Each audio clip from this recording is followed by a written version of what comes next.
بسم اللہ الرحمن الرحیم۔ السلام علیکم، سردار فیصل آپ کے ساتھ حاضر خدمت ہے۔ آپ جانتے ہیں کہ گزشتہ رات سابق وزیر اعظم آزاد جموں اینڈ کشمیر صدر استحکام پارٹی سردار تنویر الیاس کو اسلام آباد سے ان کے گھر سے گرفتار کر لیا گیا تھا۔ یہ جو گرفتاری ہے یہ تھانہ مارگلہ کی طرف سے عمل میں لائی گئی تھی۔ اس گرفتاری کا جو بیک گراؤنڈ ہے، وجہ کیا تھی جس کی وجہ سے پولیس نے انہیں گرفتار کیا، وہ میں کل کی ویڈیو رات کو تقریباً 11 میں کر چکا ہوں۔ آپ نے دوسری ویڈیو سکرول کر کے دوسری ویڈیو دیکھنی ہے تو اس میں آپ کو پتہ لگ جائے گا کہ سردار تنویر الیاس کو گرفتار کیوں کیا گیا تھا۔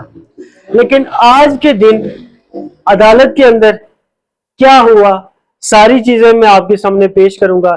انہیں ڈسٹرکٹ اینڈ سیشن کورٹ میں پیش کیا گیا تھا سردار تنویر الیاس کو، ان کی طرف سے ذرا وکیل بھی پیش ہوئے، جیرا ہوئی، اور جو مدعی تھے کرنل ریٹائرڈ ٹیپو سلطان صاحب وہ بھی عدالت کے اندر موجود تھے۔ اور ابھی تک جو خبر سامنے آئی ہے وہ یہی آئی ہے کہ 14 دن کے جوڈیشل ریمانڈ پہ سردار تنویر الیاس صاحب کو بھیجا گیا اور انہیں ضمانت پہ رہا کر دیا گیا۔ ضمانت 50,000 مچلکوں کے عوض جو ہے ان کو ضمانت ملی ہے، ضمانت پہ جو ہے وہ رہا کیا گیا ہے۔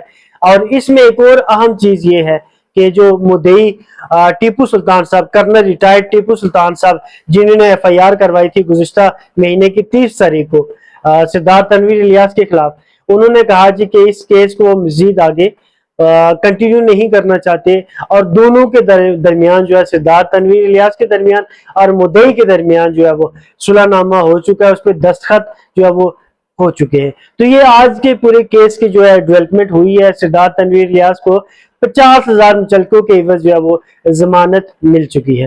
اور یہ ضمانت انہیں ظاہر ہے جو وہاں ڈسٹرکٹ کورٹ کے جو جج تھے ان کی طرف سے، ان کا نام مرید عباس صاحب تھا جو اس کیس کو دیکھ رہے تھے، تو ان کی پیروی میں یہ ساری چیزیں چل رہی تھی، تو ظاہر ہے سردار صاحب کو ضمانت مل چکی ہے۔ تمام دوستوں سے گزارش ہے کہ آپ نے میرے چینل کو سبسکرائب ضرور کرنا ہے، بیل آئیکن کو پریس کیجئے گا، لائک شیئر کمنٹ بھی ضرور کر دیجئے گا۔ اپنے میزبان کو اجازت دیجئے گا۔